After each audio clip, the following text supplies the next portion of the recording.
പള്ളിക്കര ശക്തിനഗർ രവളനാഥ അമ്മനവറു മഹിഷമർദ്ദിനി ഗോപാലകൃഷ്ണ ക്ഷേത്രത്തിലെ ബ്രഹ്മകലശോത്സവ സഹസ്ര ചണ്ഡികായാഗത്തിന് ഭക്തിസാന്ദ്രമായ അന്തരീക്ഷത്തിൽ സമാപനമായി. വിശ്വപ്രസന്ന തീർത്ഥസ്വാമിജി പേജാവര മഠത്തിന് പൂർണ്ണകുംഭത്തോടെ വരവേൽപ്പ് നൽകി.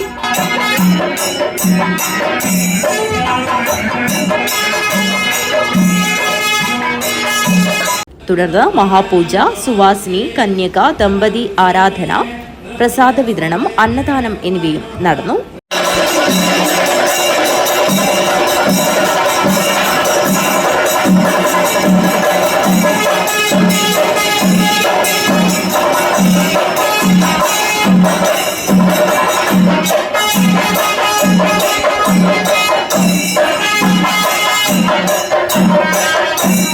തുടർന്ന് ലളിതാ സഹസ്രനാമാർച്ചനയും മഹാപൂജയും നടന്നു.